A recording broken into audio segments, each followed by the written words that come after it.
Jóvenes, buenas noches. Vayan activando su cámara, por favor. Buenas noches, Lick.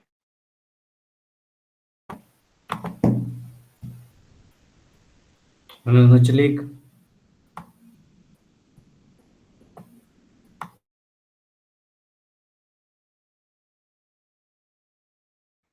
Buenas noches, gusto saludarles. Estamos hoy prácticamente, creo que en la última clase y ya solo la parte práctica que vamos a ver el sábado y ya estaríamos concluyendo con ustedes para su examen parcial, primer examen parcial. Voy a ser bastante básico, pero como les dije a ustedes el otro día, de eso va a depender mucho cómo se vayan a desarrollar para el segundo parcial. Independientemente, quienes han estado conmigo saben que, si bien es cierto, yo tomo en consideración que estén en clases y todo eso, importa mucho que ustedes pongan atención, no solo la asistencia como tal. Esto implica que yo sí privilegio que ustedes realmente quieran poner de su parte para poder desarrollar este curso de la mejor forma. Lo que me interesa a mí es que ustedes aprendan. Realmente, si por mí fuera, pues quizás no habrían exámenes, pero también si fuera por ustedes, no llegaran a recibir clases, la mayoría por lo menos no llegaran a recibir clases y qué bonito sería solo tener la nota, ¿verdad? Entonces, como no estamos en el mundo ideal que todos queremos, ni ustedes ni yo en ese sentido, pues tenemos que utilizar los recursos que nos han provisto para poder tanto a su catedrático evaluarlos como a ustedes poder demostrar que realmente tienen los conocimientos necesarios para poder ejercer el derecho notarial y por supuesto en las otras materias que los capaciten para ser abogados. Todo tiene relación. Quien piensa de alguna manera que va a ejercer solo el derecho notarial está equivocado.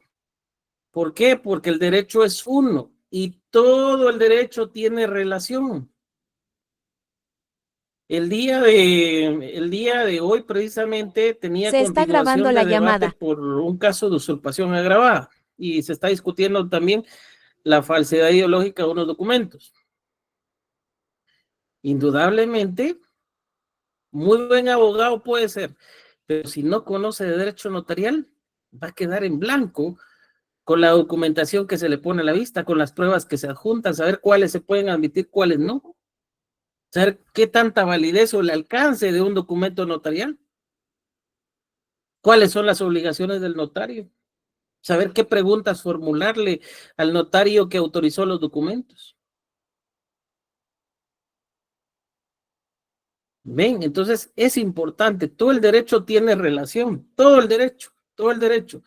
Acá no es una situación solamente de conocer las premisas del derecho notarial, sino es amplitud.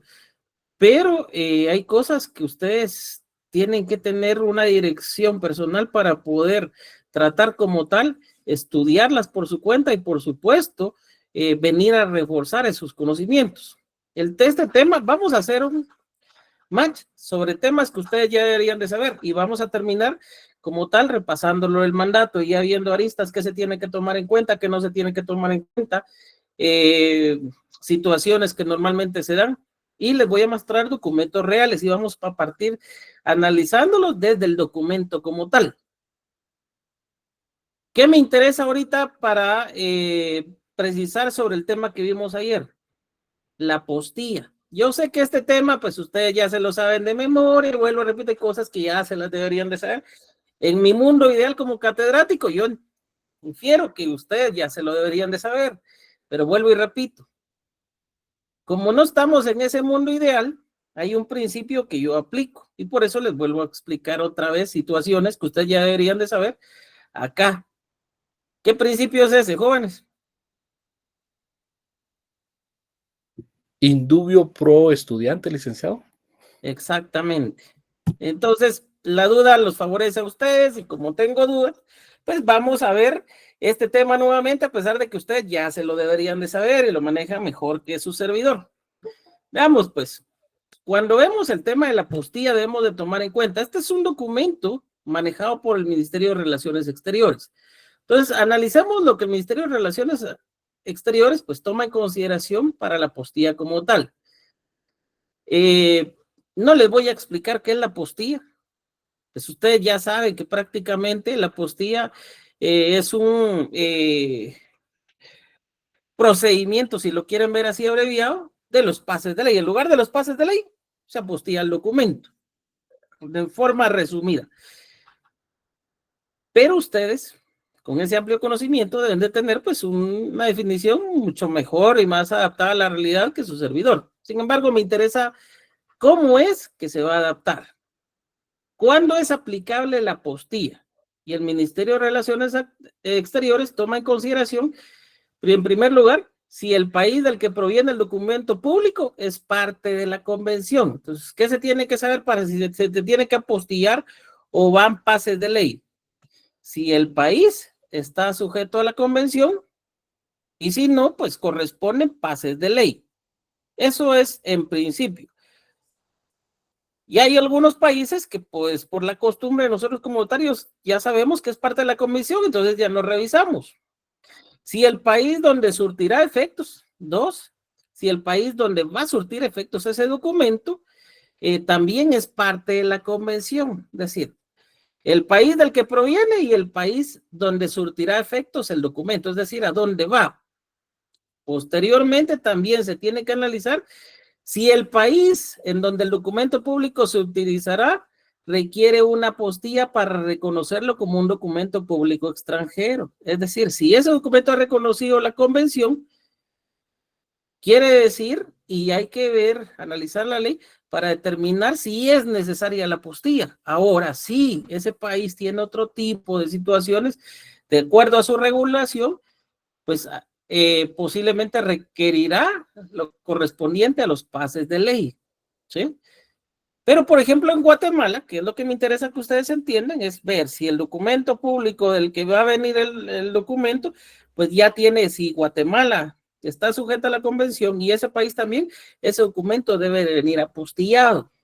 Pero ojo, si nosotros vamos a remitir un documento de Guatemala a otro país para que surta efectos en ese país, hay ecuaciones donde no está sujeto a la convención y por lo tanto debe ir con los pases de ley. Los pases de ley son esa cadena de firmas que debe llevar y que sujetan el documento a un principio de legalidad, es decir, para establecer que los funcionarios que legalizan cada una de las firmas, pues son quienes realmente corresponden a la dirección del Estado de Guatemala. Así de sencillo.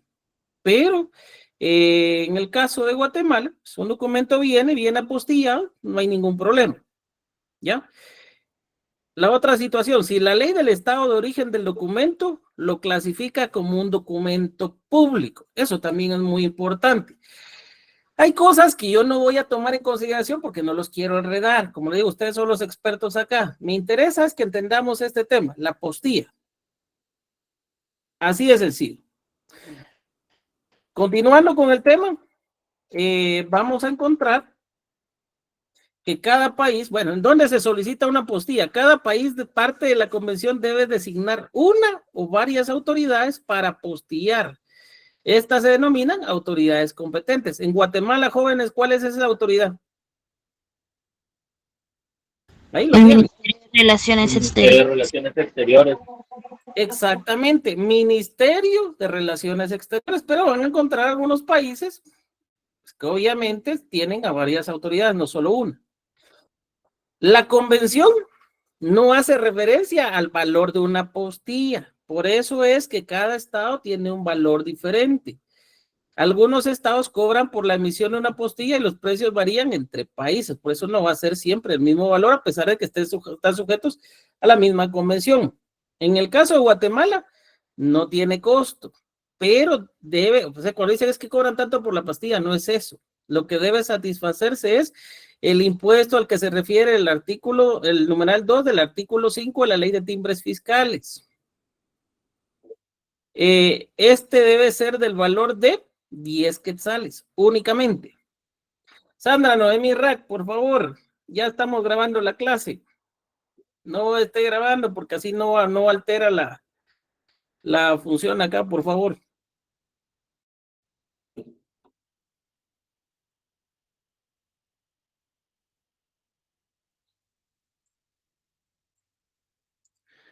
Ok. Entonces, eso es lo que tienen que tomar en cuenta. Valor entonces de timbres fiscales, 10 quetzales de impuesto fiscal. Así de sencillo. El formato de la apostilla no es igual en cada estado. Por eso, aunque ustedes vean que les pasen un ejemplo de apostilla de un documento proveniente de otro país, no siempre va a ser el mismo formato. Sin embargo, hay datos que exige la convención, como por ejemplo, a ver, solo voy a aceptar a los compañeros acá. ¿Qué datos exige la convención? Primero se debe apostillar, se debe titular apostille, ¿sí? El nombre que tienen ustedes ahí. Se debe incluir el título de instrumento en idioma francés, esto es de acuerdo a la convención de La Haya, ¿sí? Esos datos que tienen ustedes ahí. El certificado incluye los datos que establece la convención, tales como el país que lo emite, el nombre de la persona que firma, la calidad con que actúa, entre otros. Así es sencillo. Hoy se decidieron conectarse todos ustedes. Bueno. La apostilla debe ir colocada directamente en el documento público, es decir, no puede ir en un documento aparte. Si lleva una hoja adicional, debe ir relacionada con el documento que se está apostillando. Eso es porque a veces los documentos ya no tienen espacio para colocar la apostilla. Puede ser por medio de sello de hule, una calcomanía o sellos impresos. Eso va a depender de cada estado. Si la apostilla se coloca en hoja separada, se puede unir al documento público con gomas, grapas, listones, sellos de cera, entre otros. Mire, por certeza jurídica, normalmente siempre van sellos. Por eso es que cuando viene el documento, tiene como que la mitad de sello en una hoja y la otra parte tiene la otra parte del sello. Eso demuestra la unión y que forma parte del mismo documento, ¿sí? Eso es por la integridad que debe conservar el mismo. Si existe algún problema, algún desperfecto de la forma de fijación de la apostilla, no puede ser motivo de rechazo. Entonces alguien le dice, mira, es que aquí se mira medio difuso, no se ve bien el sello, en la otra parte como que no pasa. Si es clara la apostilla, ¿qué dice ahí? No puede ser motivo de rechazo. Es decir, siempre que la emita, obviamente, la institución delegada para tal efecto. ¿Qué certifica la apostilla? Es para tomar en cuenta sobre la validez. El origen del documento público, la autenticidad de la firma, la autenticidad del sello y la capacidad que se tiene para apostillar. Únicamente esas 4 situaciones, nada más, nada más. No es sobre la certeza del documento, no es sobre el contenido del documento, únicamente eso. Entonces, no, únicamente se requiere que sea emitida por la autoridad competente. Pues tiene que considerar ustedes que la firma o sellos son auténticos. Esto por la autoridad que está delegada para tal efecto. Pueden ser rechazadas por el país hacia donde el documento, por el país hacia donde va, por la apostilla como tal. Primero, la apostilla debe ser reconocida por el país de destino. Eso ya lo tuvieron que haber considerado ustedes desde el momento que lo tuvieron en sus manos. Si cumple con los requisitos que exige la convención. ¿La apostilla puede ser rechazada? Sí, pero ¿cuándo puede ser rechazada? Cuando el origen no se puede verificar. Cuando los elementos formales difieren radicalmente del modelo establecido en la convención, es decir, no están los datos, la información no es clara y al carecer de esos elementos esenciales que establece la convención, pues puede ser rechazada. Si varía en diseño, varía en tamaño, color o información adicional, son cosas que no van a ir para que le rechacen la apostilla, pero si faltan los elementos esenciales que veíamos antes, entonces sí ya es un motivo suficiente para que se la rechace. Los certificados de apostilla. ¿Por qué acá en esta parte establecen certificados de apostilla? Primero, porque lo que hace es establecer los presupuestos que ya indicamos antes, los 4 presupuestos. Entonces, estos certificados emitidos por países que no son parte de la convención deben ser rechazados. Por mucho que lleven los elementos esenciales, si el Estado no es parte de la convención, no puede ser aceptado. Por eso es importante que cuando recibimos un documento que verifiquemos esos extremos, porque si no nosotros vamos a caer en una ilegalidad y por lo tanto, pues puede ser que ese documento posteriormente sea impugnado. Acá establece un pequeño procedimiento de la apostilla. Se obtiene el documento donde le corresponde. Esto es acá en Guatemala. Se realiza la auténtica en la autoridad superior de la entidad que lo emite o la que sea competente. Se apostilla el documento del Ministerio de Relaciones Exteriores y posteriormente el documento está listo para remitirse al país de destino. Esto veámoslo como que si fuera este procedimiento, quizás no es el mismo en otro país, pero veámoslo en España. El documento viene de España, tuvo que haber cumplido con un procedimiento establecido para que la apostilla surtiera efectos acá en Guatemala. ¿Sí? ¿Por qué les digo esto? Porque imaginémonos el caso de un mandato proveniente del extranjero y que este mandato pues debe surtir efectos en Guatemala. Si es por notario guatemalteco, no necesita la apostilla. Pero si es por notario extranjero, indudablemente se va a necesitar la apostilla. ¿Sí? Entonces, acá en Guatemala ese documento ya debe venir apostillado como tal. ¿Cómo podemos ver la apostilla? Pues este es un proyecto de la apostilla que está en Guatemala. Básicamente es esto que ustedes ven en pantalla. ¿Qué es una apostilla? El término que les dije que debía ir, el título que debía tener, y actualmente pues tiene el código de QR con el cual se puede verificar su autenticidad. Incluye los 10 datos obligatorios que indica la convención y ahí pueden ver ustedes cómo se establece. Alguna información adicional, la cual aparece en 3 idiomas. En el caso de Guatemala, español, inglés y francés. El francés tiene que ir sí o sí, porque eso ya es parte de la convención. Pero si ven ahí, la traducción está en 3 idiomas para el caso de Guatemala. Este documento yo se los voy a trasladar. Oye, no es que los vaya a dejar así vacíos, yo se los voy a trasladar a ustedes. Esto es para que ustedes, pues por lo menos resolvamos algunas dudas que puedan tener con relación a esto, porque como digo, lo que me interesa es, como ustedes ya vieron este tema, es lo básico. Primero, entender que si es por un notario, si el documento proviene del extranjero y es por un notario no guatemalteco, el documento obviamente, dependiendo del país del que venga, o viene con los pases de ley, que es esa cadena de firmas, o viene con la apostilla, que es algo similar a esto. No precisamente con la República de Guatemala, porque si el documento sale aquí de Guatemala para otro país y los dos países son parte de la convención, esta será la apostilla. Pero veámoslo como un ejemplo, si el documento viene de otro país, debe tener un formato similar a este, proveniente de ese país. Obviamente va a traer la traducción en idiomas y va a tener los datos obligatorios que indica la convención. Así de sencillo. Aquí vamos a ver otras muestras de apostilla. República de Perú, Estado de California, y si ven, va variando. En los Estados Unidos es diferente, en Perú es diferente, pero siempre lleva los datos que solicita la convención. ¿Estamos ahí? Ahora bien, ¿qué estados son parte de la convención? Y de paso les voy a trasladar este documento en unos minutos para que ustedes lo tengan. Si tienen dudas sobre qué estados son parte de la convención, pues no sé si hay alguno que haga falta acá, pero yo considero que están todos.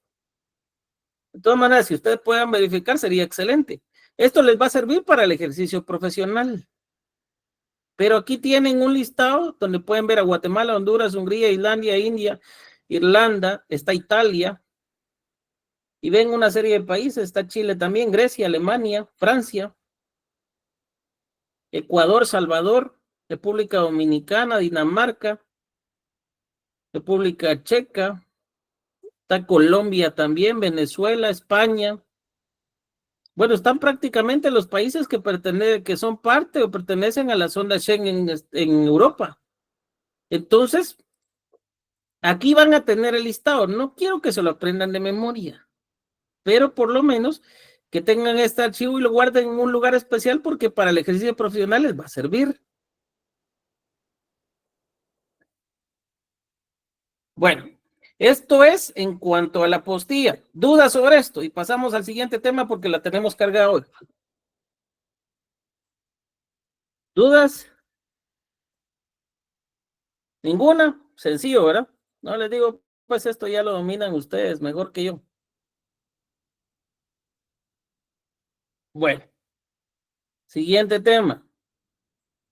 ¿Por qué será que los miro asustados ustedes? Y a los nuevos bienvenidos, porque hoy sí hay 84. Vamos a ver, pues. Está Zaira toda asustada. Bueno, veamos, pues. Esto solo es un modelo de cómo tengo organizado yo el protocolo. O sea, yo tengo un documento en una hoja de Word, todos los instrumentos que autorizo durante el año. Pero este es un modelo, veámoslo así, este es un modelo. ¿Cómo pueden ustedes revisar esto? ¿Qué es lo que me interesa? Vamos a repasar lo que es una compra-venta con representación. Vamos a ver aquí. Se pueden percatar ustedes que en este instrumento está justo como lo habíamos hablado, una compra-venta. Van a ver algunas cosas y discutamos quizás algunos errores que se pudieron dar en este documento. Si lo encuentran ustedes, pues me indican. No se preocupen porque yo no soy muy cerrado en ese tema. Me gusta discutir lo que se está analizando y lo que se está estudiando. Me interesa la comprensión ante todo. Entonces discutamos. Pueden ver ahí, van los elementos esenciales, la forma en que se identifica cada persona, pero imaginémonos. A la vendedora ustedes hicieron todo, pero se les ocurrió en esta parte, el domicilio no lo consignaron. No indicaron a qué domicilio pertenecía. El documento, por faltar uno de estos elementos, estos datos, se lo van a suspender. Para eso existen escrituras accesorias o instrumentos que resultan de eso y que permiten subsanar estos errores. Nos vamos a ir previamente a eso, cómo lo subsanamos y después volvemos a regresar. Un ejemplo de cómo pueden subsanar esos errores podría ser este. Si fue el domicilio, imaginémonos que esa misma escritura haya sido y que le haya dado vida a esta. ¿Ven los mismos datos? Y lo que ven ahí es que ya no comparece a la persona, porque esa escritura de ampliación no necesita que en determinado momento pues comparezcan los otorgantes, sino que fue el error del notario no haberlo consignado. Pero ojo, no pueden ustedes como notarios, voy a ampliar eso porque si no, creo que es, no sé si ustedes miran o yo lo estoy viendo muy pequeño y no va a ser que me critiquen porque yo les pongo letras pequeñas. ¿Sí? Entonces vean pues, no se les ocurra en la práctica profesional ni de broma mencionar que por error, porque eso he visto en varias minutas, que por error olvidaron consignar o omitieron consignar. En el momento que ustedes como profesionales indican que es por error, y ahí ya ven bien la letra, o la ven pequeña todavía. Si se pudiera ampliar un poco, sería mole. Por supuesto, ya les dije, indubio pro estudiante. Aquí la duda los favorece a ustedes. Entonces, ahí seguimos está. ampliando. ¿Ahí? Ahí se ve mejor. Ah, perfecto, ya ven, al gusto del estudiante. Veamos pues.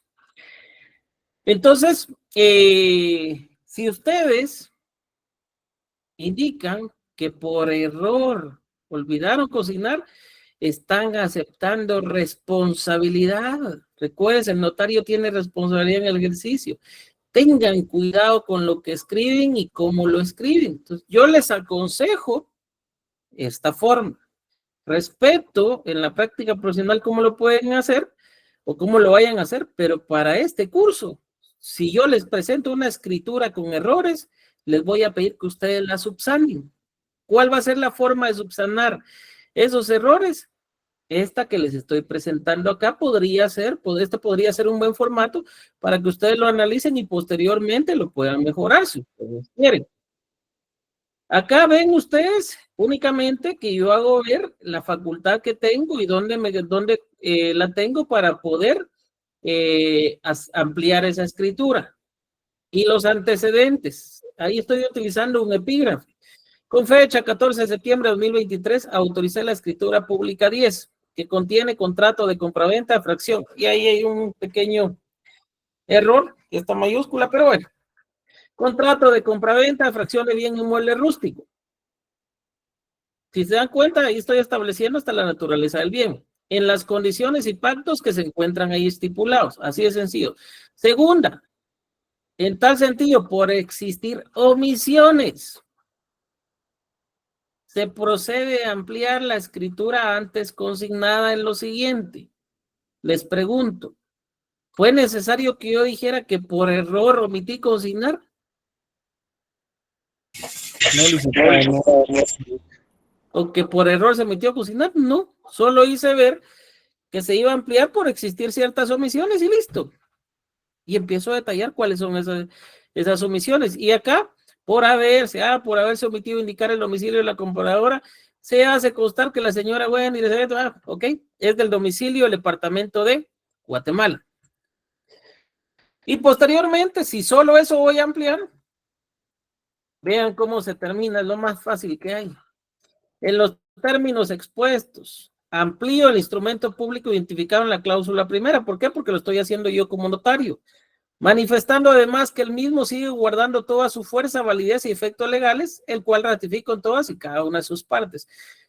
Aquí yo lo estoy consignando, pues no tiene mayor inconveniente eso. Si yo solo estoy indicando que lo amplío en los términos de que forma parte del mismo instrumento, aunque yo no indique que tiene la misma fuerza, guarda validez y efectos legales del instrumento público principal, eso ya está establecido en la ley, porque es una ampliación de ese mismo instrumento. Pero es una forma que yo utilizo acá. Tampoco es que si ustedes varían, no tienen ningún problema. Vuelvo y repito, lo que manda es la ley. ¿Sí? Luego doy fe de todo lo expuesto, de haber tenido a la vista el instrumento público que por este acto amplío, obviamente la escritura pública principal, y de que leo lo escrito y enterado su contenido, objeto de validez y demás efectos legales, así como la obligación de su registro, lo acepto, ratifico y firmo, por mí y ante mí, porque lo estoy haciendo yo como notario. Sin embargo, hay algunos errores, hay un error en especial que está acá en este instrumento. ¿Quién me dice? Y ahora se los voy a poner ampliado para que lo puedan ver. ¿Quién me dice cuál es el error?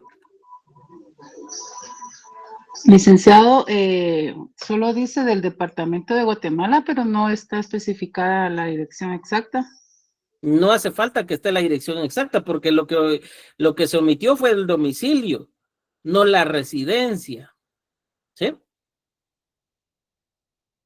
Entonces no hay ningún problema, pero hay un error que yo se los expliqué a ustedes, que quizás no lo ven como error, pero técnicamente no es correcto. Dice 1 y tiene el número 1. Ese no es un error, está bien.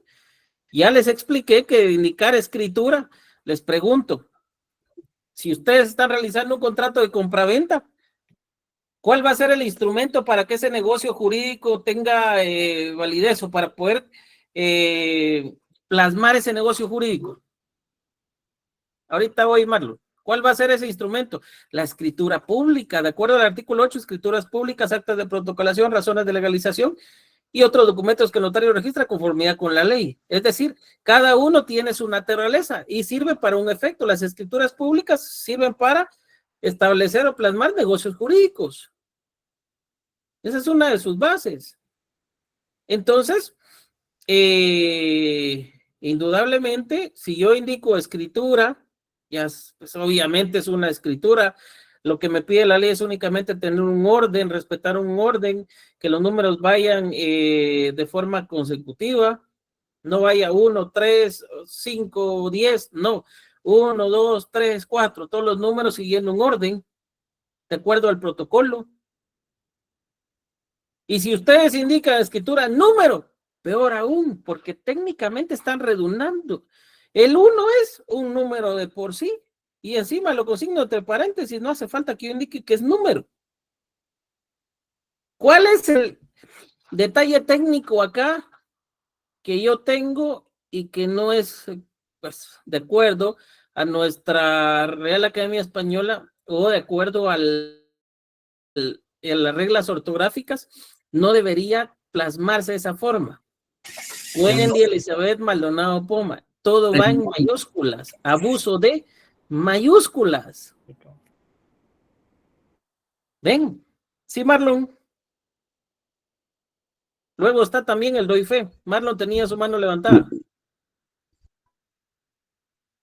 Sí, yo creo que eso era precisamente que en la escritura iniciaba con el 1, pero hacía referencia de la número 10 también en el tema del correlativo. Eso era lo que me causaba duda primero. Sí, exactamente. Exactamente, pero ahí se pueden dar cuenta, está bien, no hay ningún problema. Esa sería una forma correcta de plasmarlo. 1, 2, 3, 4. No hace falta consignar número o también consignar el término escritura. Eso está de más. Es antitécnico. Luego ven acá el 2, luego pueden encontrar el 3, luego pueden encontrar la escritura 4. Si ven, aquí estoy respetando un orden y estoy respetando el lado de la hoja de protocolo. Porque si me queda la parte de atrás, obviamente, así como esta parte, van a ver que no, obviamente no queda bien, del 2024, sí, exactamente. Hay cosas ahí, obviamente yo puedo hacer que en este examen lo que haga sea pasarles un documento público con un montón de errores. Y les vaya a pedir que ustedes me indiquen los errores. Va más fácil para ustedes. Un examen así, regalado. Y les pida que ustedes me subsanen los errores. O consignen lo faltante. Por eso es importante que ustedes estudien, pero como ustedes son pilas, no les va a costar. Analicemos este documento. Aquí vemos abuso de mayúsculas desde el principio, pero vamos a analizar esta.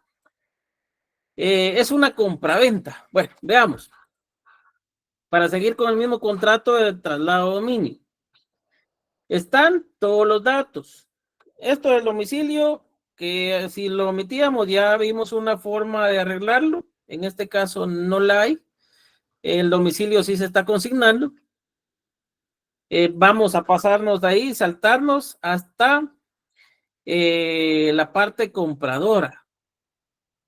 Entonces, la compradora es esta señora. Están todos los datos, todas las generales. Vean ustedes, por favor, lo voy a ampliar para que me apoyen en esto y vamos a ir analizando. ¿Están todos los datos? ¿Falta alguno? Jóvenes. ¿Están todos los datos? Perfecto. Llegamos hasta el documento de identificación y nos toca que encontrarnos con alguien que tiene representación. Es decir, no comparece en nombre propio, sino lo que hace es comparecer como mandatario. ¿Sí? Y aquí vamos a encontrar una forma. Elder. Solo que donde dice quien se identifica, don, tendría que ser con documento personal. Está mal. Vamos a ver. Que sí, exactamente. Exactamente. Imagínense que yo les dejara este documento con ese error. ¿Cómo lo podrían resolver? Antes de que firmen las partes, tienen que salvar el error. ¿Ya? Entonces, como ya les enseñé la forma de salvarlo, es fácil. Gracias. Bueno, acá. Y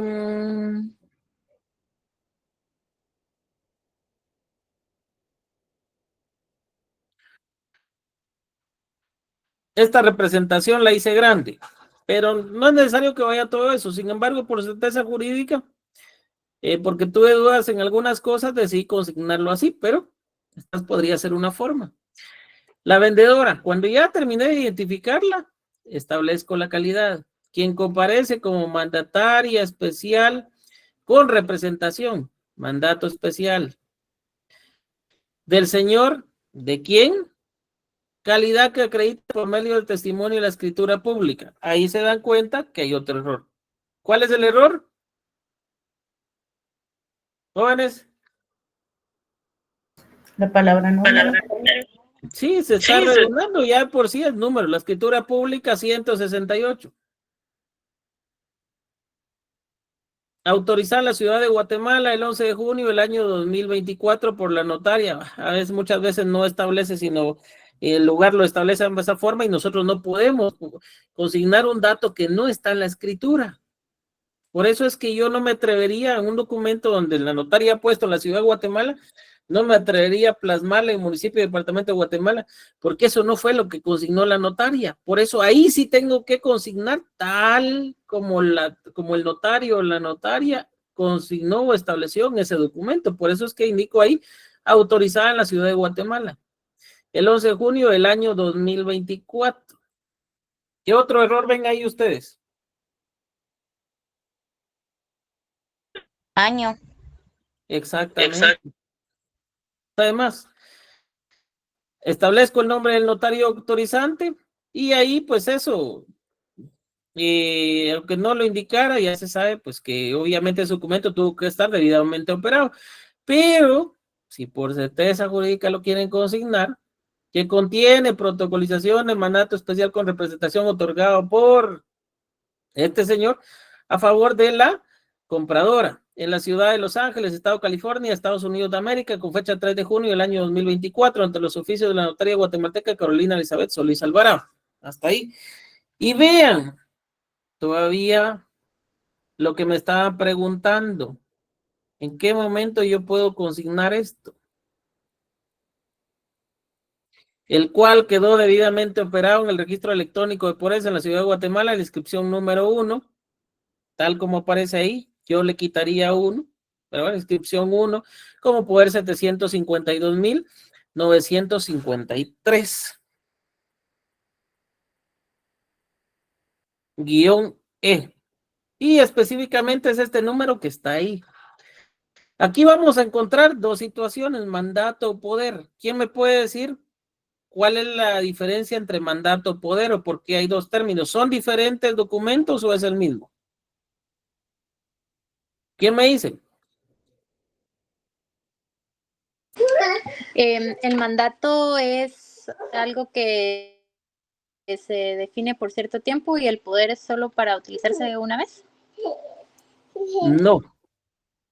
Hemos escuchado eso y normalmente hemos relacionado el poder con la carta poder. No.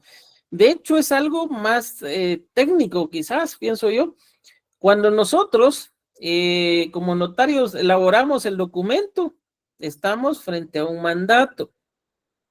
Y curiosamente es el registro de poderes quien cambia el nombre. Porque ya cuando el documento, cuando el mandato está operado, el mismo registro viene y en la constancia de inscripción consigna poder número y consigna este número que ustedes ven en pantalla. O sea, obviamente diferente número de acuerdo al poder autorizado. En ese momento se da un cambio. ¿Por qué pienso que puede hacer? Porque antes es el documento notarial, pero cuando ya está debidamente operado, la persona ya está facultada para ejercer las facultades otorgadas por el mandante. Entonces ya tiene un poder para poder ejercer en nombre de alguien más. ¿Sí? Entonces, es más que toda esa parte técnica, antes de la operación y después de ser operado. Y básicamente es el registro de poderes quien se encarga de hacer esa diferencia. Pero si no dijera mandato, número, tal y tal, pero no sucede así. Entonces, es más que todo por este término. ¿Estamos ahí? ¿Jóvenes? Sí, licenciado. Ok. A quien en lo sucesivo al presente instrumento se le podrá eliminar como la compradora. Luego esto, doy fe que los comparecientes me aseguran ser de los datos de identificación personal antes consignados, de hallarse en el libre ejercicio de sus derechos civiles. Esto que yo les pongo acá, esto que está acá, lo pueden ustedes consignar antes de la parte donde dice doy fe, o lo pueden consignar después. Si yo lo hubiera querido consignar antes de esta parte, lo hubiera podido hacer sin ningún problema. Es decir, acá. Y si se percatan, no varía nada. Normalmente lo consigno antes, pero si lo establecieran de la forma en que estaba previamente, tampoco hay algún problema. Pero sí tengo yo, de acuerdo al artículo 29, que establecer que yo califiqué ese documento y que a mi juicio y de conformidad con la ley, ese documento sí es suficiente para poder otorgar ese contrato. Si yo califico ese documento y no es suficiente, no puedo otorgar ese contrato, no puedo celebrarlo. ¿Sí? Ok.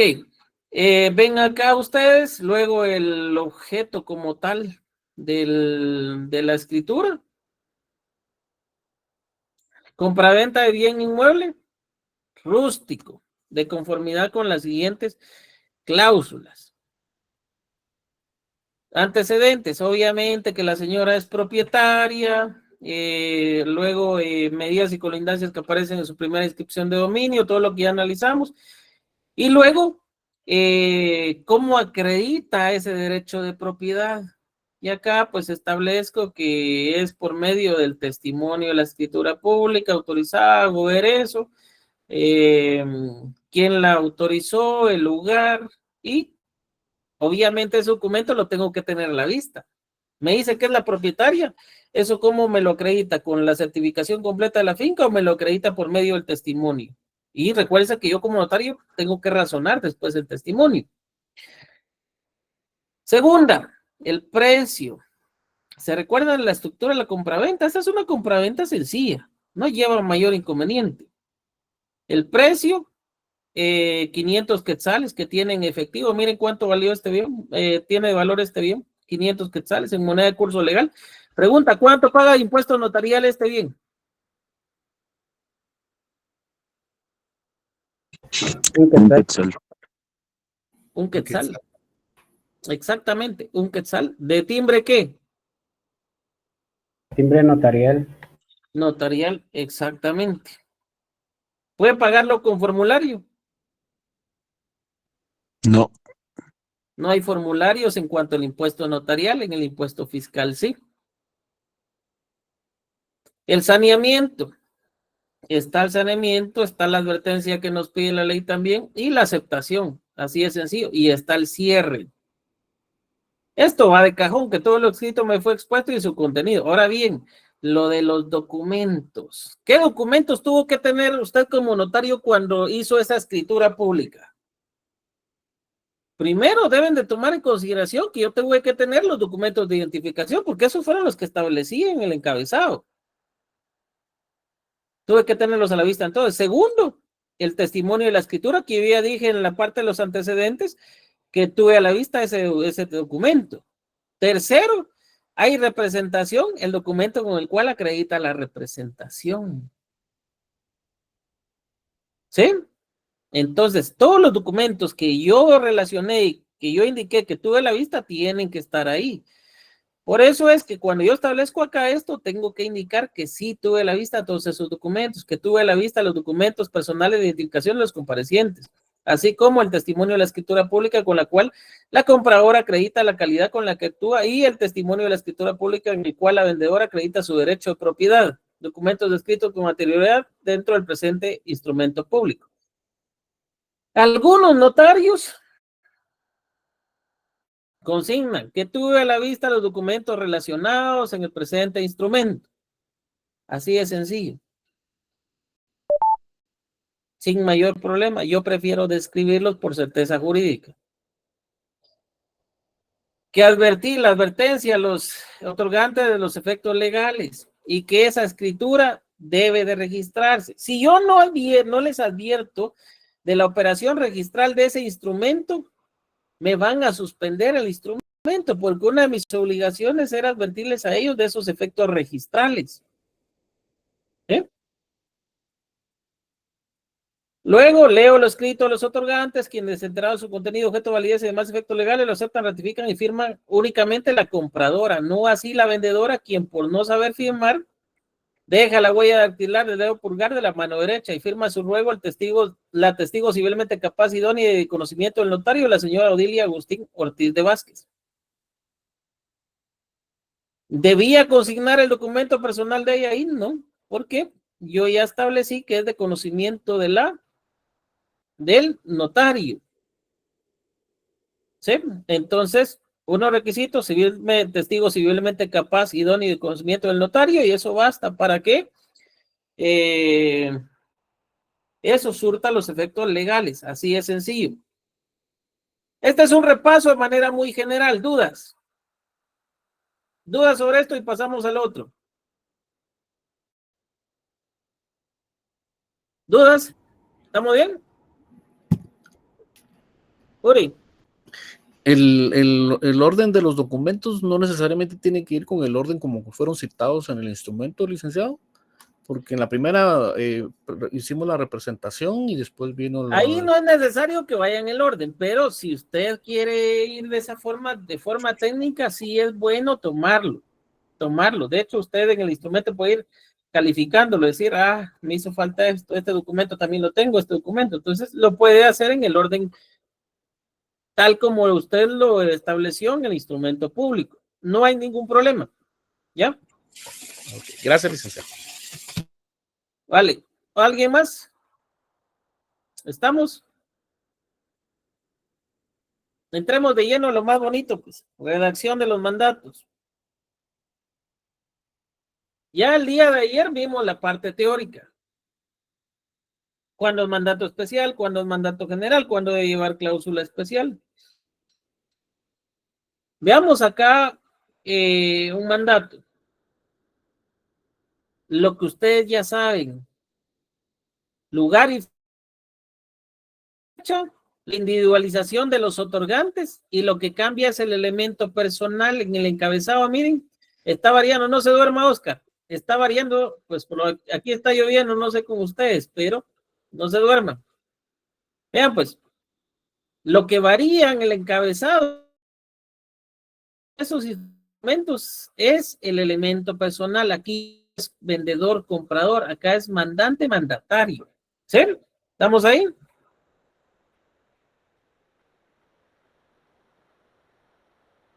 ¿Estamos ahí? Sí, licenciado. Ok. Luego están las dos partes, vemos el elemento personal y después vemos esto. Doy fe, obviamente acá no hay representación de ninguno, que los comparecientes me aseguran ser de los datos de identificación personal antes indicados, de hallarse en el libro de ejercicio de derechos civiles y por el presente acto otorgan mandato especial con representación de conformidad con las siguientes cláusulas. Mandato especial. Pregunta, voy a preguntar al azar.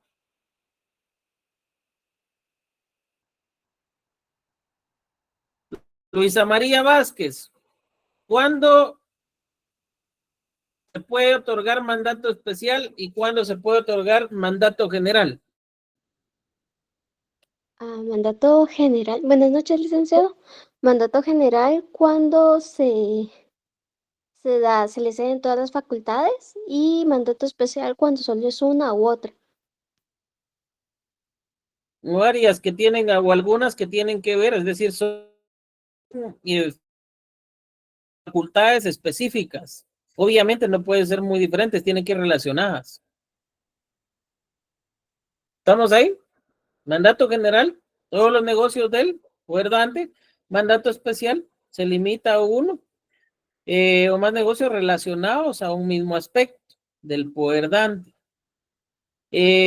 ¿Cómo lo vamos a tener? Ven acá, mandato especial con representación. Ahora la representación establezcamos.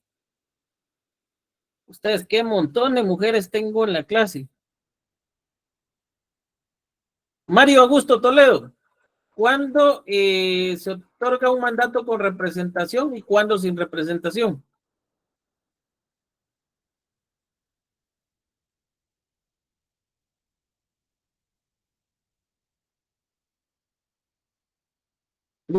Bueno, si no los escucho, doy por sentado de que están conectados, pero no están presentes en la clase.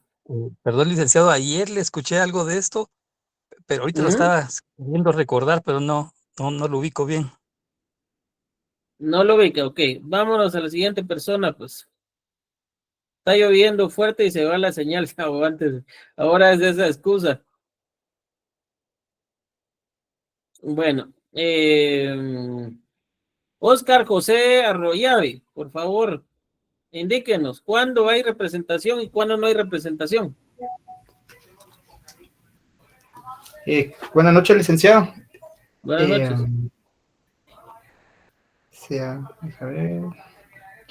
Se da mandato cuando el mandatario obra en nombre del mandante. Y ya no me ha indicado nada, sino solo ha repetido lo mismo. Vamos a ver. El mandato sin representación se da cuando el mandatario obra en nombre del propio, licenciado. ¿Sí así? No, está perdido. No han leído. Miren cómo se va detectando cuando ponen atención y incluso cuando no están en la clase. Diego Alejandro. Buenas noches, licenciado. Si no estoy mal, es que un mandato con representación es porque el mandante va a ser responsable por las actuaciones que vaya a hacer el mandatario. Y cuando es sin representación, el mandatario va a responder por las actuaciones que haga él mismo, ¿verdad? Sí, mire, aprendamos a utilizar la forma técnica. Si quieren ustedes, váyanse a su código civil y ya ven eso. Pero básicamente es, cuando es con representación, quien se obliga básicamente por los actos que ejecuta el mandatario es el mandante, quien responde. Pero cuando es sin representación, quien responde es el mandatario. Por eso es que no puede alegar responsabilidad un tercero en contra del mandante porque ese mandato fue otorgado sin representación. Esa es la diferencia básica y fundamental. Veamos esto. Este es un mandato especial. ¿Ven ustedes aquí? Mandato especial con representación, ¿está a favor de quién? Y la facultad. ¿Por qué motivo le está otorgando ese mandato? Primero, para que pueda desmembrar y vender en su nombre el 50% del área del bien inmueble de su propiedad.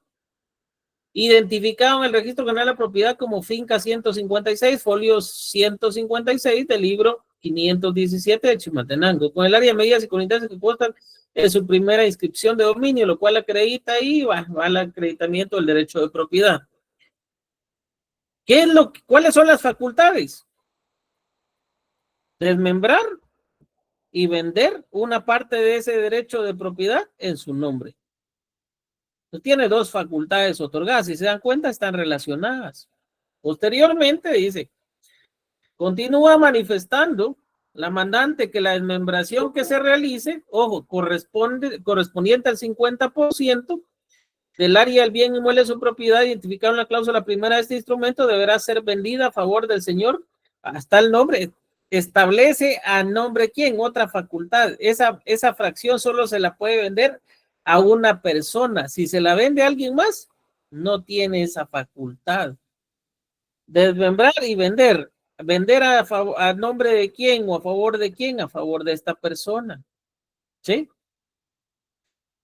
Entonces, establece también las solicitudes necesarias hasta las instituciones para que pueda desmembrar la desmembración que está indicando ¿Y por qué es importante eso? Porque para desmembrar tiene que haber una autorización municipal. Entonces tiene que otorgar esa facultad también, porque si en dado caso pide esa autorización y es el mandatario, tiene que tener esas facultades, ¿sí? También la escritura pública para poder comparecer en esa escritura. También le faculta a la mandataria para que pueda realizar cualquier gestión en el Registro General de la Propiedad, así como otorgar en nombre de la mandante cualquier escritura de ampliación, modificación o rectificación necesaria para la transferencia al dominio de la desmembración antes referida, por lo mismo que establecíamos en el documento de compraventa. Si es suspendido, lo que hablábamos antes, por alguna omisión, es importante que le otorguemos las facultades necesarias también para que se puedan otorgar esos documentos de ampliación, modificación o rectificación necesarios para que se opere ese traslado de dominio, así de sencillo. El plazo del mandante lo está otorgando por 2 años. O en su defecto, si se percatan ahí, si la mandataria cumplió antes con lo encomendado, en ese momento, al tenerse por bien hecho todo, finaliza el mandato.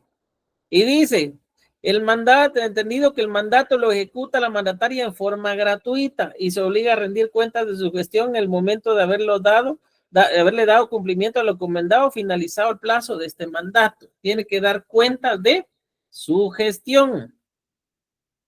¿Qué es lo importante acá? Jóvenes,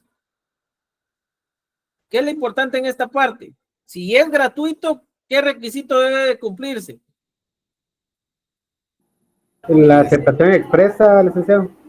La aceptación debe ser expresa. Por eso es que se dan cuenta que en el encabezado del instrumento comparece también la mandataria, no solo el mandante. No solo la mandante, sino también la mandataria. Si solo fuera que compareciera la mandante, la aceptación de, si se hace en pieza separada, debe ser también en escritura pública. ¿Sí? Bueno. La aceptación declara que acepta el mandato que por este acto se le confiere, prometiendo desempeñarlo con responsabilidad, y el mero comprometiendo no excederse a las facultades otorgadas por la mandante. Nada fuera del usual. Ante ambas otorgantes aceptan el contenido íntegro del presente instrumento y posteriormente el cierre. Que todo lo escrito me fue expuesto y su contenido, ya saben que eso va de cajón, que se tuvieron a la vista los documentos de identificación personal de los comparecientes, así como la certificación completa del Registro General de Propiedad con la cual se acredita el derecho de propiedad de la mandante. Así de sencillo. Que advertía a los otorgantes de la obligación del registro del presente testimonio del registro de poderes, lee lo escrito a los otorgantes, quienes enterados de su contenido, objeto de validez y demás efectos legales, lo aceptan, ratifican y firman. Yo indiqué ahí registro de poderes, licenciado, si yo no consignar registro de poderes, bueno, entonces que advertía a los otorgantes de la obligación registrar el presente documento. Ya se sabe que debe operarlo registralmente en uno de los registros, aunque no mencione cuál. Tampoco he visto que pongan algún inconveniente por eso, pero yo ya sé que el registro de poderes, entonces no tengo ningún problema en plasmarlo, no me lo van a suspender. ¿Estamos ahí? Mandato especial. Ya ven la idea, ¿qué fue lo que hice acá? En cada cláusula, yo utilicé como técnica, si se dan cuenta, primero, en la cláusula primera, los antecedentes. No le consigné epígrafe, pero ven ustedes, tiene antecedentes. En la segunda, básicamente, establezco, si yo, por ejemplo, voy a otorgar otra facultad especial, ya la establezco dentro de acá. Por ejemplo, aquí solo lo que hice fue determinar era quién le tenía que vender esa fracción. Posteriormente, el plazo del mandato. Y dentro de ese mismo plazo yo establezco la gratuidad. Por lo tanto, en la cuarta, sí o sí tiene que comparecer la mandataria aceptando ese mandato de forma expresa. Y termino el cierre del instrumento. ¿Ven qué sencillo va a ser un poder? Un mandato. Licenciado, mire, si yo en el objeto denominara en lugar de consignarle mandato especial con representación, yo deseo consignarle poder especial con representación, me lo suspenden en el registro de poderes. No. De hecho, hay un criterio generado por el mismo registro de poderes, donde mandato y poder lo han consignado ellos como sinónimo, no le ven tanto problema y por lo tanto le operan el instrumento. Pero ya saben ustedes que de forma técnica hay una pequeña diferencia que está provocada por el mismo registro de poderes. ¿Sí? ¿Estamos ahí? Jóvenes, den señales de vida porque va a parecer que estoy en una sesión espiritista. Vic, solo una pregunta. Soy licenciado. Vale, y ustedes porque si no yo, Ruth me escucha, Eli me escucha. Está jodido, usted no se va a hacer que se parezca a alguno acá. Bueno, mandato especial, mandato general, por ejemplo. Bueno, esta es una escritura más grande, no voy a entrar a obligaciones complejas acá para no complicarles. Mandato general, si fuera un mandato general, ¿cambia el objeto? Sí, cambia el objeto. Mandato general con representación, podría ser mandato aquí, general con representación. ¿Cómo sería? Ok, mandato general con representación. En lugar de establecer solo esta parte, yo voy a establecer soy accionista de cierta empresa, soy gerente general y representante legal de tal y tal empresa y deseo deseo otorgar las siguientes facultades generales a favor de tal y tal persona, que pueda suscribir contratos con proveedores, con trabajadores, nuevos trabajadores, y delega una serie de facultades generales, que pueda hacer gestiones en el banco en mi nombre y con las cuentas de la empresa, que pueda hacer tales y tales situaciones. Entonces le está delegando facultades generales y al final puede terminar y otras facultades inherentes al ejercicio de este mandato general. Ojo, pero si dentro de esas facultades generales desea establecer que también le otorga la facultad de enajenar o vender un bien inmueble propiedad de él, esa parte, de acuerdo con el Código Civil, debe ir en una cláusula especial. Entonces no hace falta que arriba consigne mandato especial con representación y cláusula especial. No hace falta que vaya eso, pero si desean consignarlo, consígnenlo. Lo que sí es importante es que en una de las cláusulas, imaginémonos que sea esta segunda, en esta, que acá en esta cláusula especial ustedes consignen esa facultad para poder disponer de ese bien, ¿sí? De acuerdo con el Código Civil, y son para si esas situaciones que establece el Código Civil deben ir en cláusula especial en un mandato general, indudablemente que este mandato general, al querer facultar al mandatario para eso, esas facultades deben ir en esta cláusula que yo les estoy fijando acá. Y el cierre viene siendo el mismo. ¿Qué pasa si en el mandato especial yo consigno y otras facultades inherentes al ejercicio de este mandato? Complicaron todo y les van a suspender eso porque ya lo convirtieron en un mandato general. ¿Sí? ¿Ven que es fácil? Ah, ok. Ustedes están en Estados Unidos o en otro país o en Francia o en Canadá o en España o en Marruecos, en Marrakech, dicen los amigos, o en Londres, y dieron su aviso de que iban a estar en el extranjero, iban a regresar tal día y de pronto se encuentran a alguien y quiere otorgar un mandato con ustedes. para que surta efectos acá en Guatemala.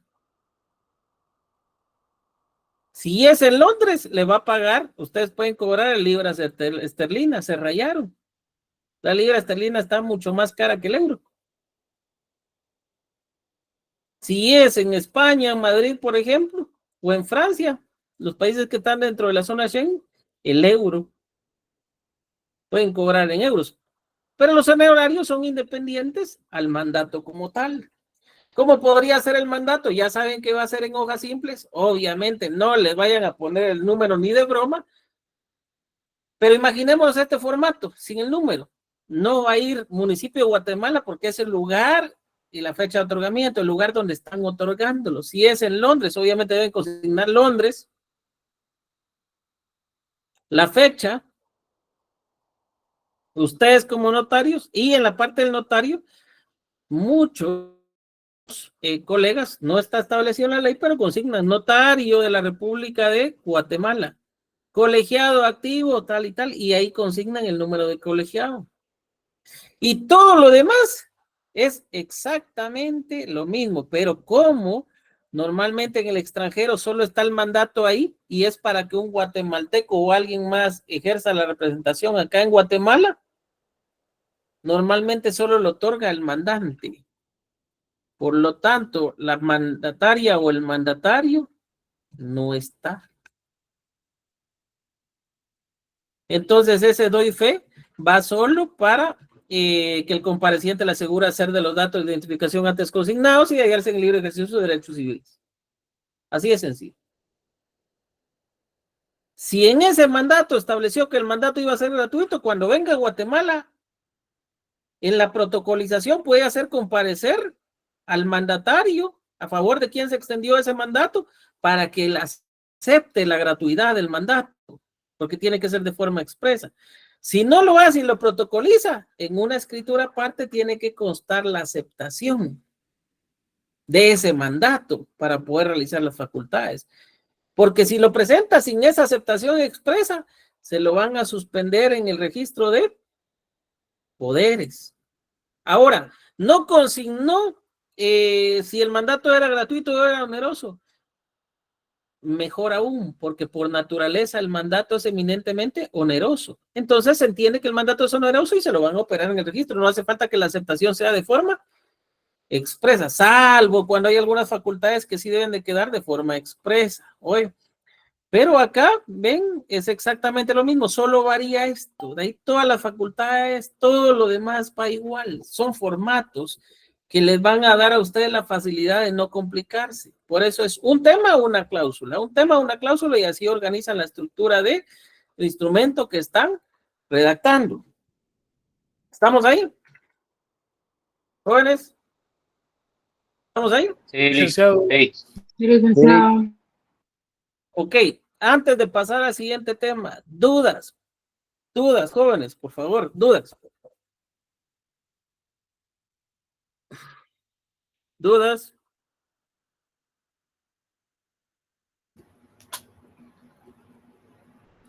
Diego.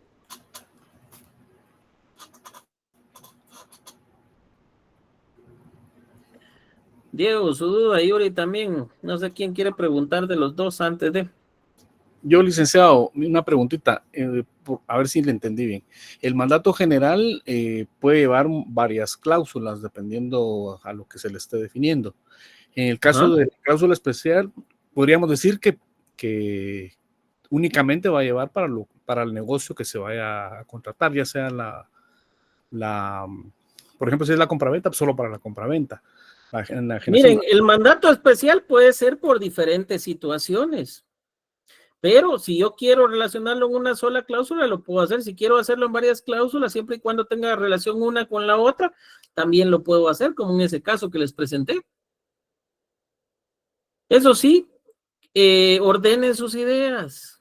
Por eso les digo, un tema para cada cláusula. Ahora, si lo van a otorgar para todos los negocios del por delante y van a llevar un montón, ya lo convirtieron en mandato general. Mejor otorguen uno general. ¿Estamos ahí? Leslie. Licenciado, solo para quedar en claro, Usted había mencionado que cuando el mandato es sin representación, responde el mandatario, y cuando es con representación, responde el mandante, ¿verdad? Exactamente, así de sencillo, exactamente, Leslie. Entonces yo, por ejemplo, no aceptaría un negocio donde me presentan un mandato sin representación, porque yo, por ejemplo, no voy a ir a demandar. Imagínense que el mandatario no tenga la plata para pagarme después por las responsabilidades del ejercicio de su cargo.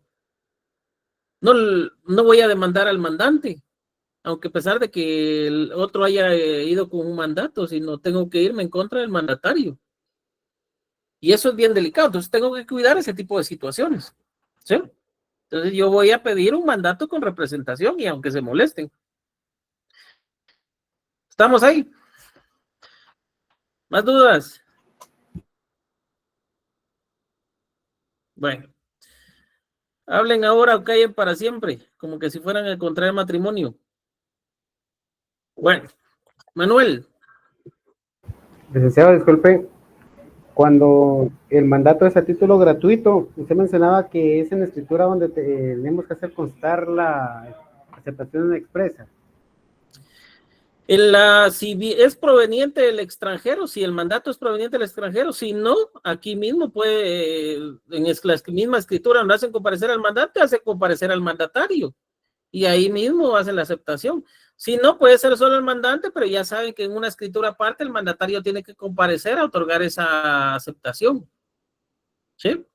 Ahora, proveniente del extranjero, como el mandatario está acá en Guatemala, entonces pueden hacerlo en el acta de protocolación, pueden hacerlo comparecer y que acepta el ejercicio del mandato. Si no lo hacen así, tienen que otorgar un nuevo instrumento donde está aceptando el ejercicio de ese mandato. ¿Ven? Gracias, licenciado. ¿Estamos ahí?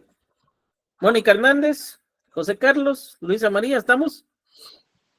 Sí, licenciado, todo bien, gracias. Sí, licenciado. Vale, pues. Pasamos al siguiente tema. Y aquí solo quiero tomar algunos puntos en particular y después vamos a ver este tipo de contratos, pero pienso yo que les voy a llevar algunos ejemplos el día sábado, les voy a llevar unos instrumentos para que puedan ver esto.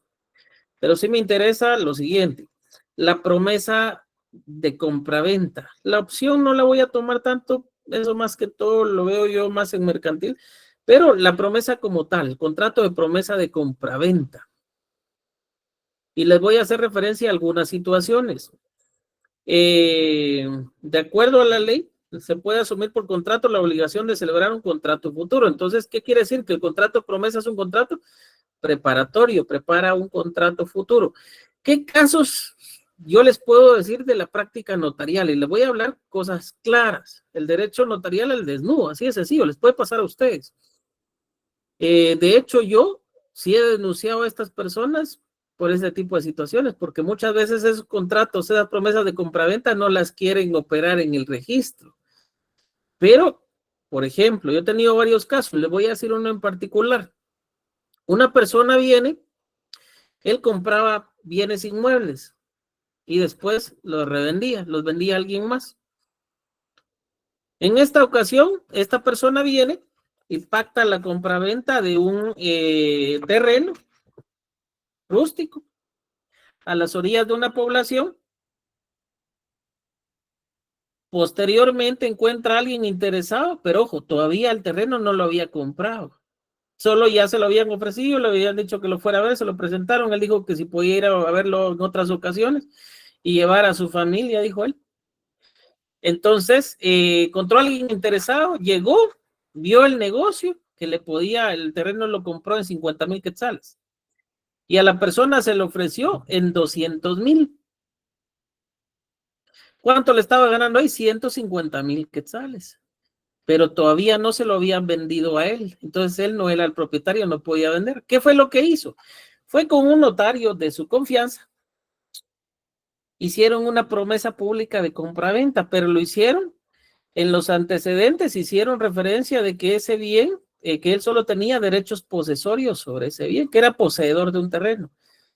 Para evitar problemas, no consignaron número de finca, folio y libro, cuando él sí sabía que ese terreno sí tenía propietario y que él no era propietario y que tampoco era poseedor, porque no se había pactado eso, ni los derechos era un derecho que en dado caso tenía que formalizar la compraventa como tal en escritura pública. Pero viene él y formalizan la compraventa, acepta un pago inicial de 20,000 quetzales y posteriormente, que ya después de pagarse los 50,000, pues él va a hacer la escritura pública de compra, bueno, los 200,000, él va a hacer la escritura pública de compraventa, perdón, miento, le da 50,000 quetzales de pago inicial, lo que él necesitaba justamente para comprar el terreno, y lo demás se compromete que hacerlo en 3 pagos, y al pagarle los 200,000 quetzales, entonces ya hace la escritura pública de compraventa. No quedó operado en el registro de la propiedad porque no tenía finca, folio libro, derechos posesorios, solo le entregó una copia simple, legalizada. Cuando él finalmente consigue que le vendan el terreno con lo pactado, sucede que el propietario ya había vendido una de las partes del terreno, entonces le corre, le dice, no le vendo esto, pero sí le voy a correr el terreno, y le corre la venta, el terreno que le había vendido, que le había ofrecido originalmente. Pero ¿qué pasa con la otra persona que compareció en el instrumento público de promesa de compraventa? Ya había circulado el terreno que le había ofrecido el otro, una fracción de ese terreno, y justo fue en un terreno que ya estaba vendido a alguien más. Ya tenía hasta animales ahí y todo, porque ya había tomado posesión del inmueble. ¿Qué pasó? Viene este señor y le mueve los mojones del terreno que le había ofrecido, se los mueve y se los pasa a otro lado.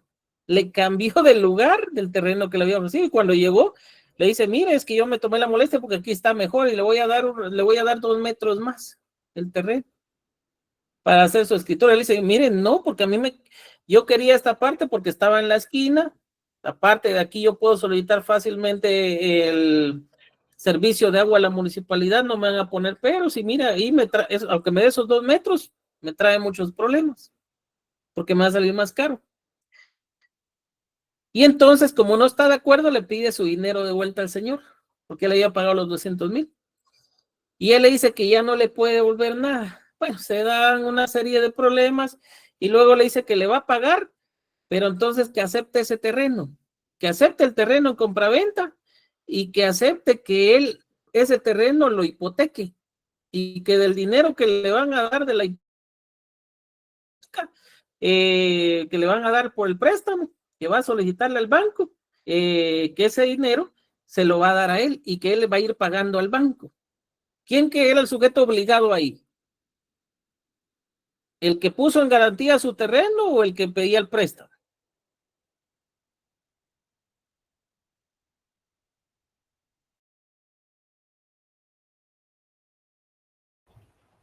El que puso en ¿Quién garantía. creen ustedes?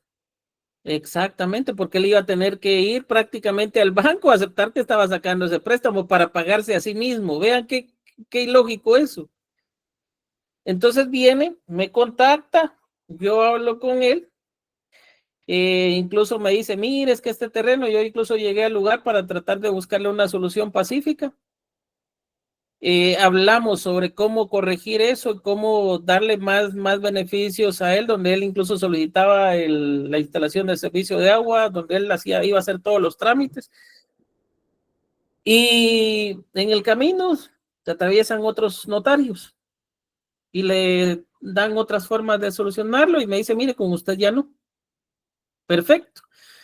Eso me lo dijo la persona que les había ofrecido el terreno a ellos. Pero ellos me dicen, no, usted síganos asesorando a nosotros, porque nosotros queremos ver ese documento que nos van a hacer firmar ahora. Lo citan, curiosamente lo citan, porque yo fui a ver el documento donde, pues obviamente le iban a hacer a ellos la compraventa, y vuelven a cometer el mismo error de consignar las mismas medidas y la ubicación del terreno que les habían ofrecido originalmente, no a donde estaba movido.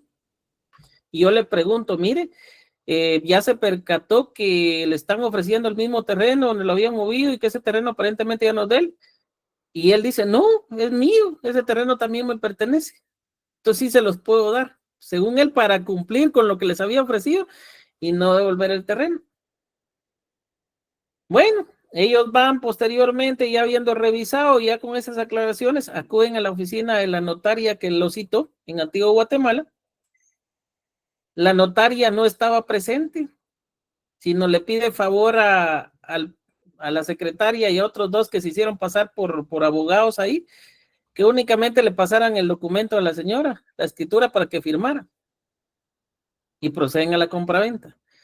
Bueno, vienen ellos, y como ya estaba la compraventa y todo lo demás, van al terreno, mueven otra vez los mojones al lugar original y empiezan a hacer las gestiones para construir ahí, llevan el bloque y todo lo demás. De repente llega el propietario original de la finca, le dice, no, este terreno no les pertenece, yo el que le vendí al señor fue aquel. Y vuelve otra vez el problema. Entonces, el primer vicio, el notario no estuvo presente en la firma del documento. Segundo, se le vendió un terreno distinto al ofrecido, porque prácticamente le dieron las coordenadas de uno que no le pertenecía al señor. Aparte, el documento previo, el que iba a preparar, el documento preparatorio que preparaba la compraventa, no tenía finca, folio, libro, sino estaba relacionado con derechos posesorios. ¿Qué quiere decir eso? Que el señor le pudo haber vendido cualquier terreno a ellos. Sin embargo, ahí había un terreno y un área ofrecida. Entonces, se presenta la denuncia en el Ministerio Público. Y pues el señor, los abogados todavía en una ocasión me pasaron unos documentos por correo, me dijeron que esa era la única forma que ellos veían de solucionarlo y que si estaba de acuerdo. Y me establecían un montón de considerándose en un contrato que, lejos de que tuvieran, pues no quiero hablar mal de nadie, por eso no les voy a decir los nombres de los colegas, pero dejaba mucho que desear. Aparte, los beneficiaba más a ellos, beneficiaba más a la otra parte que a mis clientes. Entonces le dije, mire, disculpe, pero no. O sea, yo le voy a mandar una serie de indicaciones y le voy a decir qué documento se tiene que firmar, que va a ser un contrato imparcial. Pero ¿dónde se va a arreglar esto? Y él se compromete a entregar el dinero y cierto monto por daños y perjuicios. Y me dicen, mire, yo no estoy para complicarme la vida con usted. Si quiere, pues a mí me dijeron que si quería, bueno, y si no, pues hagan lo que tengan que hacer. Bueno, con gusto. Y como ya tenía el nombre de la notaria y todo, entonces también denuncié a la notaria. Y ya cuando se vieron ese pequeño detalle, pequeño ejercicio de responsabilidades, entonces, curiosamente, el señor tuvo que ya decirle a la esposa el problema que estaba teniendo y al parecer la esposa solicitó un préstamo poniendo como garantía su casa y pues ya llegaron con el dinero al Ministerio Público y le pagaron a mi cliente más daños y perjuicios, que fueron como 125,000 quetzales más o menos, según recuerdo que se le cobraron. Entonces, obviamente ahí iban mis honorarios, ¿verdad? Entonces, a lo que voy, a pesar de que es un contrato preparatorio, cuidado con esto. Si la finca está registrada, están obligados a registrarla. Si no lo hacen, como notarios, ponen en riesgo a una de las partes, porque esa otra parte, si el contrato no se opera registralmente, corre el riesgo de que después no le vendan ese inmueble. ¿Sí?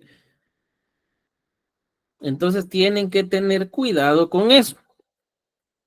Bueno, veamos. ¿Qué otra situación? La promesa de contrato debe otorgarse en la forma exigida por la ley para el contrato que se promete celebrar.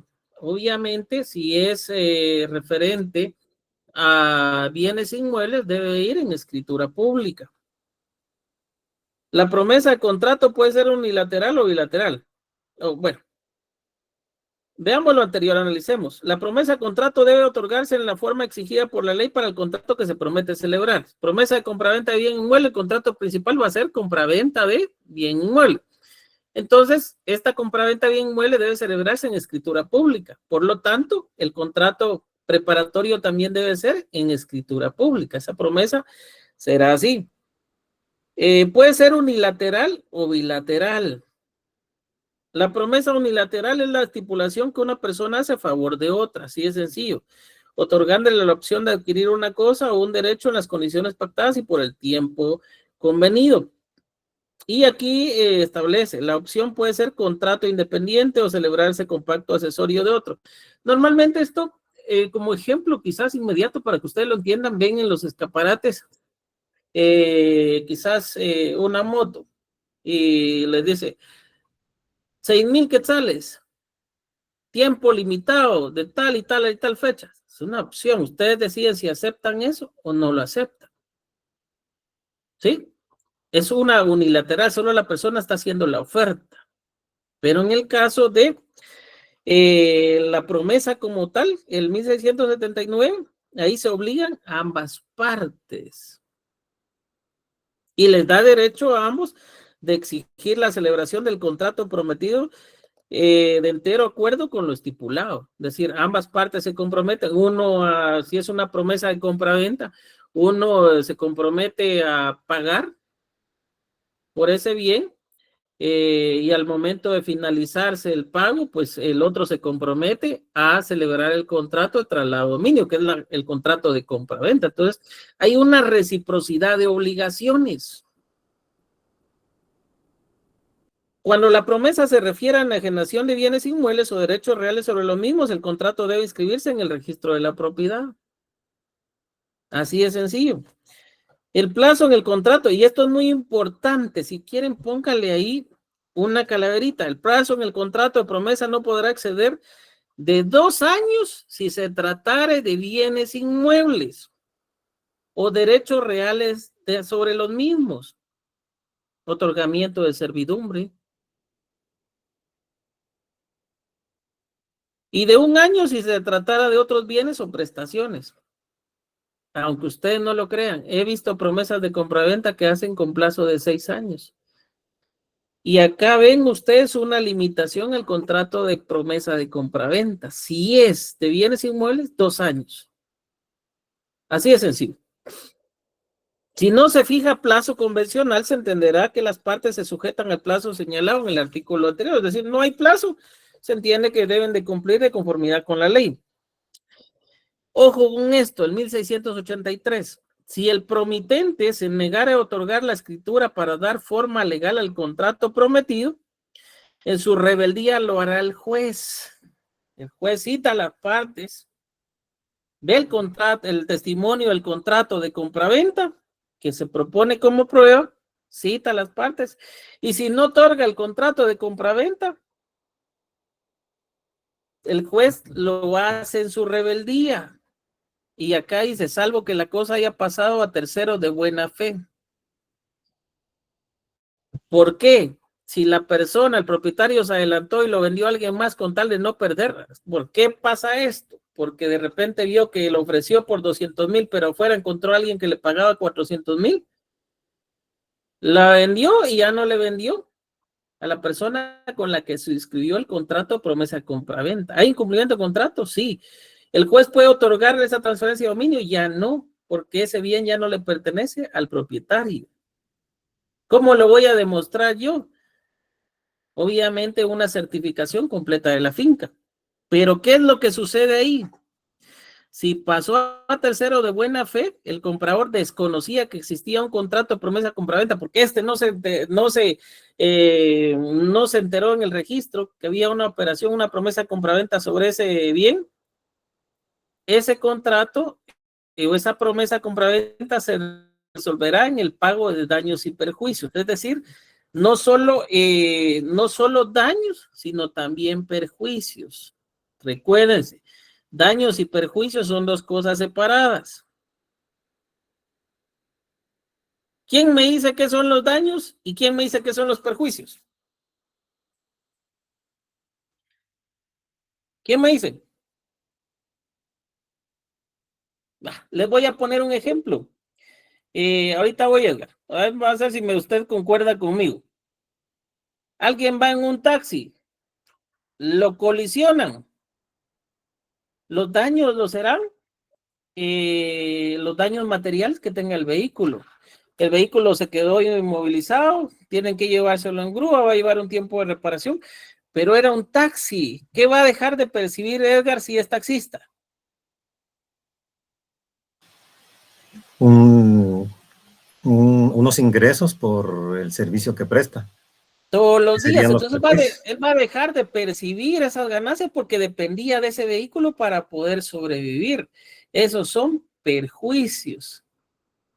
¿Sí? Entonces le estoy poniendo un ejemplo a ustedes. Por ejemplo, si ese bien inmueble, no solo el hecho que no se vendiera, sino él ya había celebrado un contrato para montar cierto negocio ahí, porque ya tenía la promesa pública de compraventa.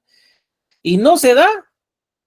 Él por ese contrato puede hacer que tenga que pagar ciertos daños ocasionados a la otra parte.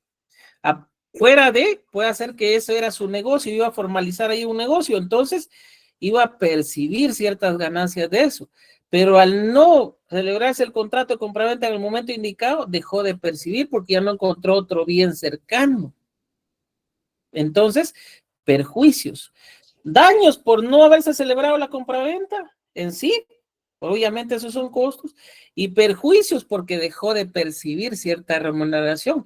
Y se lo estoy poniendo en el caso del taxi para que lo entendamos de mejor manera. Los daños ocasionados de forma material y aquellos perjuicios que él tuvo por las repercusiones que fueron producto de esos daños ocasionados al bien. En este caso el vehículo ya no lo pudo utilizar, ya no pudo trabajar en el vehículo, dejó de percibir cierta remuneración o honorarios o ganancias provenientes del uso del taxi. ¿Estamos ahí?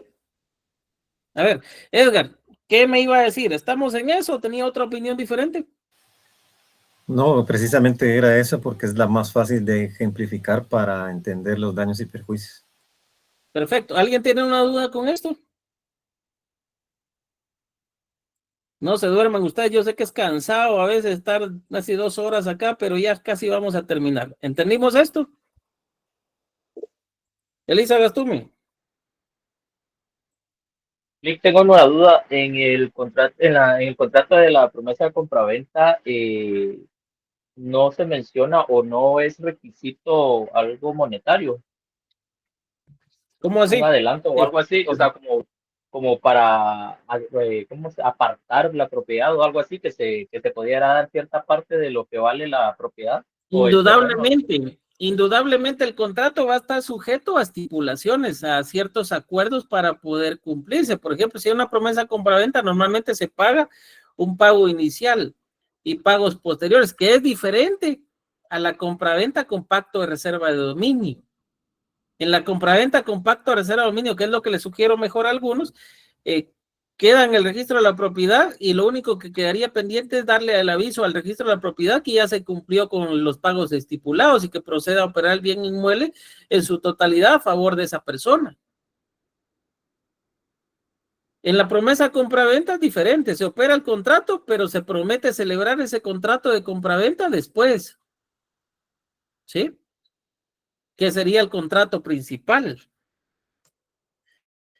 ¿Ya me entienden? Entonces sí, normalmente se pacta un pago y después se pactan ciertos pagos posteriores o ciertas condiciones para poder celebrarse ya posteriormente el contrato de compraventa, ¿sí? Es sencillo. ¿Estamos ahí? ¿Qué otra situación? La acción para exigir el cumplimiento de la promesa debe entablarse dentro de los 3 meses siguientes al vencimiento del plazo convencional o legal. ¿Cuál es el plazo convencional o legal? Con el plazo convencional, el plazo que establecieron de la promesa en el contrato. Por eso dice convencional, de acuerdo a lo convenido. Fue de 1 año, venció ese plazo, tiene 3 meses para poder entablar el cumplimiento de ese contrato, es decir, que se haga efectivo el contrato de compraventa. 3 meses, 3 meses. Si no prescribe la acción, ya no va a poder acudir a solicitar que se cumplan con el contrato de compraventa. ¿Sí? 3 meses. O legal, no se estableció plazo, y eso fue una promesa compraventa de bien inmueble, ya se sabe que tiene 2 años. Venció el plazo de 2 años, 3 meses para poder entablar la acción para que se pueda cumplir. Por eso es que muchos, y ojo con esto, no se duerma Ruth Lima, por eso es que muchos lo que hacen es tratar de atrasar el cumplimiento de estos contratos. No, ya te lo voy a hacer el otro mes, es que fíjate que hubieron algunos problemas. No, ya llego. Pasan los 3 meses y ya prescribió esa acción.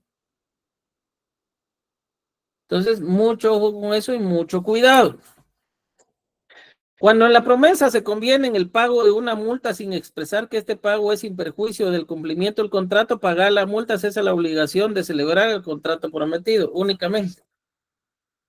Se pagó la multa por no haber celebrado el contrato y por lo tanto ya no hay necesidad de darle cumplimiento al contrato posterior. Ya no tiene ningún sentido porque ya se cumplió con el pago de esa multa. Contratos preparatorios, contratos traslativos de dominio. No me voy a ir al contrato de donación como tal, porque eso quiero darles el sábado ya con algunos ejemplos, ciertos aspectos, pero básicamente un contrato de compra-venta lo que varía, se recuerdan que ya se los expliqué, los elementos personales, y en el contrato de donación, que lo que tienen que tomar es eminentemente gratuito. En donde va el precio, como el contrato de donación puede ser estimado, lo que consignan es la estimación en que el donante estima el valor de esa donación en cierta cantidad. Así de sencillo. Y que el saneamiento, pese que ha sido un criterio registral que debe ir consignado, en el caso de la donación, no opera para el donante, porque no es una obligación del donante. De acuerdo con la ley, si es una donación a título gratuito, no es necesario que, mejor dicho, ese saneamiento no va a ir consignado ahí. ¿Por qué? Porque no es obligación del donante. Pero obviamente el registro ha tomado en consideración que para darle cumplimiento al artículo 30 del Código Notariado, que ya saben ustedes que ese ya no tiene eficacia de ley, que de acuerdo al artículo 30 sí deben consignar el saneamiento. Pero bueno, eso ya son otros criterios. Yo les doy mi parecer, les digo por qué ese artículo pues ya no tiene la validez, porque ya el Código Civil pues vino y de alguna manera pues sustanció todo lo referente al saneamiento y por lo tanto pues ya no debe tomarse. No me voy a ahondar más acá, fuera del ejercicio práctico que vamos a utilizar el día sábado, y con eso estarían preparados para su primer examen parcial, que va a ser fácil, sencillo. Ya ven que no hemos llevado tantas cosas, ha sido más que todo el recordatorios, precisar sobre cuestiones muy formales, y con esto ustedes ya están listos para un examen en el que van a sacar ustedes 30 puntos. Perfectos. Y ya después, preparados para el segundo, ya se van puede ser que ganen ustedes ya con esos 2 exámenes parciales, ya no necesiten de más y pueden, si quieren, exonerarse del examen final. ¿Estamos? Sí. Vale, pues, entonces quedamos con ustedes. Yo pronto les voy a mandar el trabajo de una vez y les voy a mandar también los días de la hora del repaso el día sábado, y ya quedamos con ustedes. Feliz noche a cada uno. Descansen. Buenas noches. Buenas noches. Solo una duda. ¿Será presidente?